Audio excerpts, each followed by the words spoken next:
everybody. I think we're live. I say that every time, like I don't know. I think it's more of just a casual thing. But welcome everybody. So I think this is the 9th installment.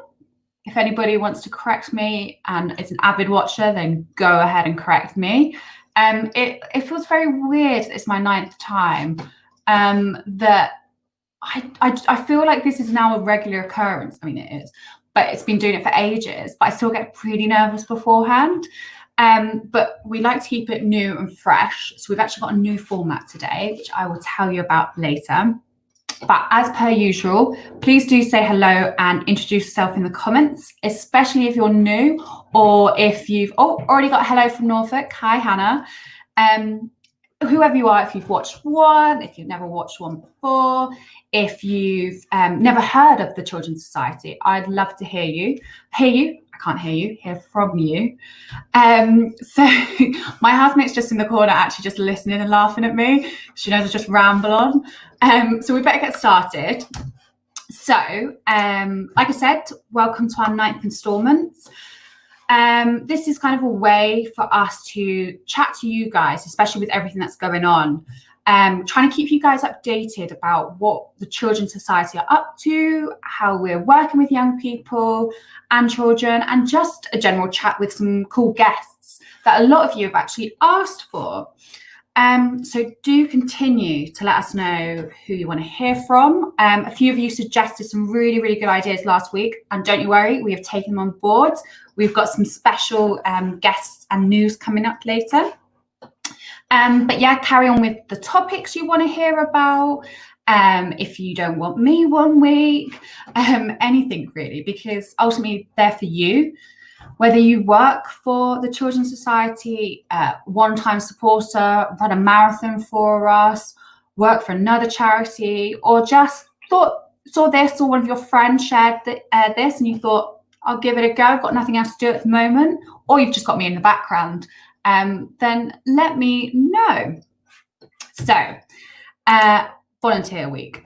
I'm not sure if everybody has heard about it, but it's a annual celebration in the first week of June, where we celebrate the thousands of amazing volunteers who are part of our team. Now, charities rely upon volunteering more than anything, because without the generosity of people's times, then we're not going to be able to achieve half the things we do. Currently, I think we have over 9,000 people volunteered with us in the past year, with over 1,000 new volunteers taking action for the first time. And this action can be anything, and we'll talk about that later. Talk about that more later on. But over 5,000 community volunteers have held events. They've delivered talks, coordinated donations, influenced decision makers, and inspired local people to take action for children. And I think that's a really important thing, because it's not just giving up your a Saturday or a Sunday every month to help out an event. It's also using your time on social media. That said, we've got 3,216 retail volunteers who assist in the network of 111 shops. And over 500 volunteers support young people directly on our front line. So just from that, you can see how amazing volunteers are. Just incredible, like being able to give up your time, your energy, some space in your life, which everybody, no matter even if you are being furloughed, if you are isolating, anything like that, you're still busy. You are still busy, and giving up your time is just incredible for the charity sector, whether it's just a share on Facebook or whether it is giving up time. So today we're dedicating today's session all about you guys. So it all sounds amazing, as I've said, but I kind of want to hear more. I want to hear about it more in detail, and I'm sure you do too. So I've got Katherine here to tell me more. Slowly loading. It's going to be okay. I'll just keep talking until she comes on. It's absolutely fine. She can't come on at the moment. It's absolutely okay. Catherine is in the West Country, I believe, and she has told me to tell you guys that the internet connection's not that good there. So she has. Oh, I'm just hearing from my team that they can't find her. She was literally on 2 minutes ago. So I'm just going to keep rambling for a little bit, talking about how amazing volunteers are. So I'm sure Catherine is trying really hard to get back to us. So we might have to, because there's only so much I can tell you about volunteers, because I don't know that much about volunteers. I know that I help try and encourage people to volunteer, but how much do I actually know more in detail about it? I'm learning just as much as you guys are. It'd actually be really cool if people maybe wrote in the comments if they've ever done any volunteering, or if they've ever done any whatever charity, whether it's for your PTA or for it's us. I really, really like to give you guys a shout out. So shout out about yourself. So we're actually going to go to our other guests. So this is a new format today, but we're going along with it. So I'm actually lucky to be joined by not one, but two volunteers. So I want to welcome Priya and Nicole. Hi, everyone. Hi. Hey, guys. So I know I said to you guys that I'd bring you on a little bit later, but Catherine's had a bit of an internet connection. So you guys, you're going to fill the spot. So before I'm going to leave you to introduce yourself. So you're both volunteers. Oh, Priya's gone now. Okay, I might be next. We'll see. Nicole, can you tell me about your volunteering role, please? Sure. So I'm Nicole, and I volunteer with the Children's Society, but I also work for the Children's Society in the campaigns team.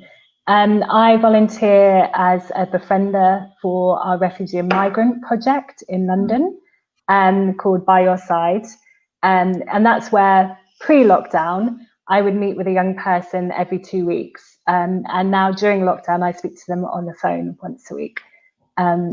In addition to that, I do a bit more ad hoc volunteering.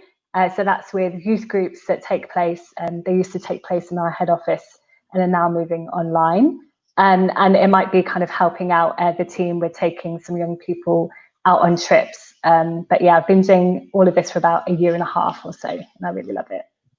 So you're partnered with an individual, basically, and you've said that you take them out to trips. What kind of trips have you done? Oh, it's been really great for me, and hopefully for them as well.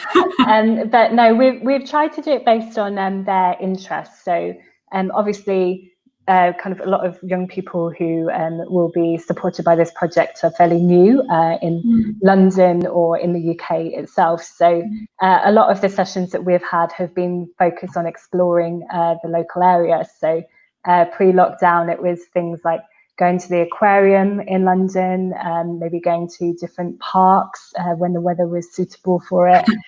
Lots of food markets just to kind of see food from around the world.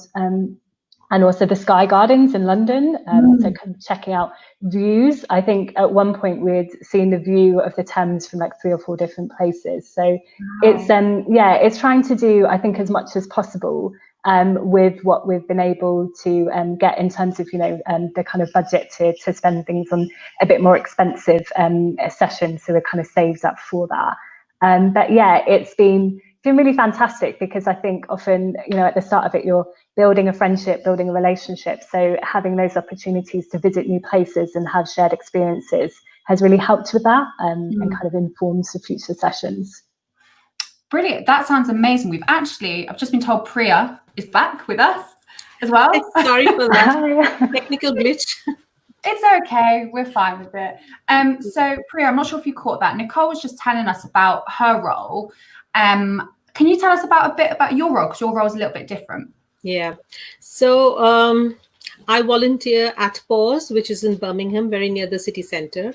And it's a drop-in mental health clinic. So it's a center, basically. It's a non-clinical atmosphere. And it's for anybody who's under the age of 25 and has been registered with a GP in Birmingham. It's a walk-in center. There's no appointment needed. It's open 7 days a week. And I'm one of the many volunteers there who are in direct contact with the service users. So once somebody walks into the door, they are greeted by a member of the staff, and then we just find out if there's their first visit, they need to do a registration form, sign some consent forms. Then we just take them around and explain the kind of work that we do there. And if they're fine with it, then we go in for a one-to-one session with the family or with the child or the young person who's walked in. The session is usually for about 30 to 40 minutes. Sometimes it can be longer. During that session, we try and find out what brought them to pause, because it's a safe and comfortable environment to talk about your feelings. So most of the times they're all about why they are there and the kind of help that we can provide them, which can be anything from giving them coping strategies, talking about practical solutions, signposting them to some other organization, giving them relevant information. And other than that, we also do the group workshops. So if required, they can come back in during the weekends for a group workshop. So as a volunteer, I get to do these. And then after they've left and done their feedback, we have to write down the entire intervention in the form of clinical notes, which is then stored in the system. And throughout, right from the beginning till the time we finished our clinical notes, we are supported by a member of the staff, sometimes more. So the volunteers never really have to do anything by themselves. They just need to do the intervention, and they're always supported and guided by the staff members there. That sounds brilliant, and probably a really, really good idea to show, like, also showing young people that there is all these people that are fighting their corner. What, Nicole, what made you want to give up some of your time? You already work for the Children's Society. Why? What drove you to give up more of your time to work with this service? Well, obviously, I've worked here for about 4.5 years, so I really passionately believe in what Children's Society does. I work in a campaigns team, so it means that we try and make large-scale policy changes for different groups of young people. So I already had, I think, a good understanding of the wide range of work that we do, but my day-to-day role doesn't involve working directly with young people all that often. So about 2 years ago, I had the opportunity to go to an Over the Rainbow event, which is a participation event.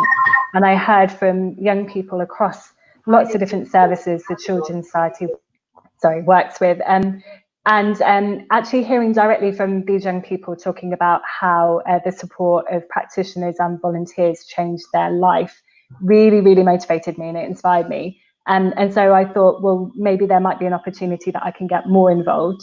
And then obviously looking in London, where I live, made most sense. And so I got in contact with some colleagues and found out more about the befriending role.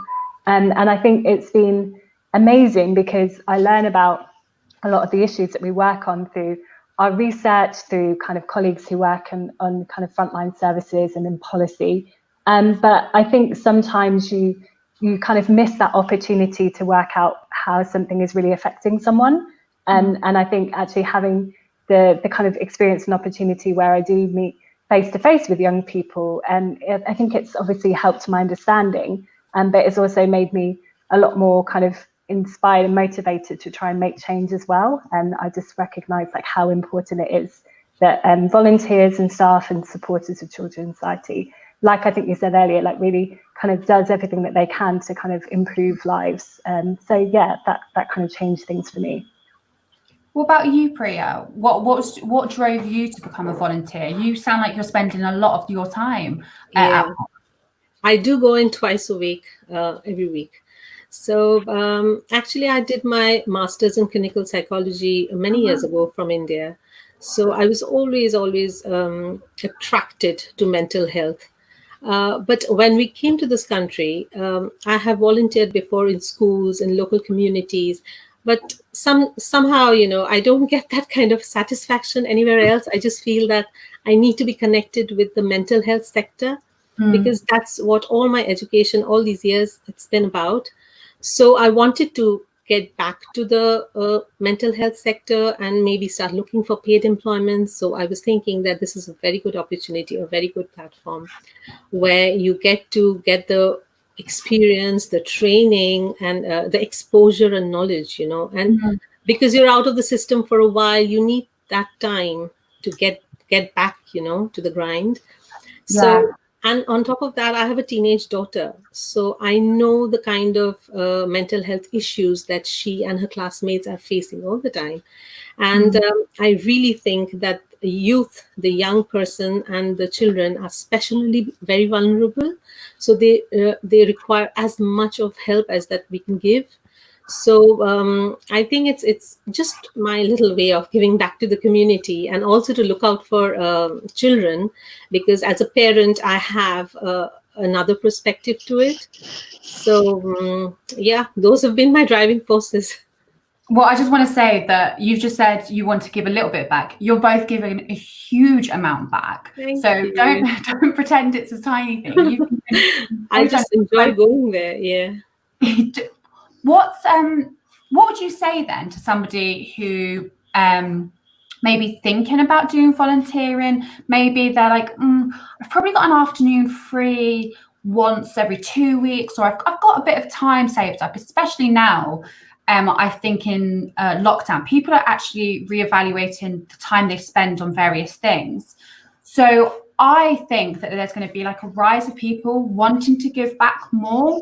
So Nicole, what would you say to somebody who's on the edge? They're not that sure if they should volunteer.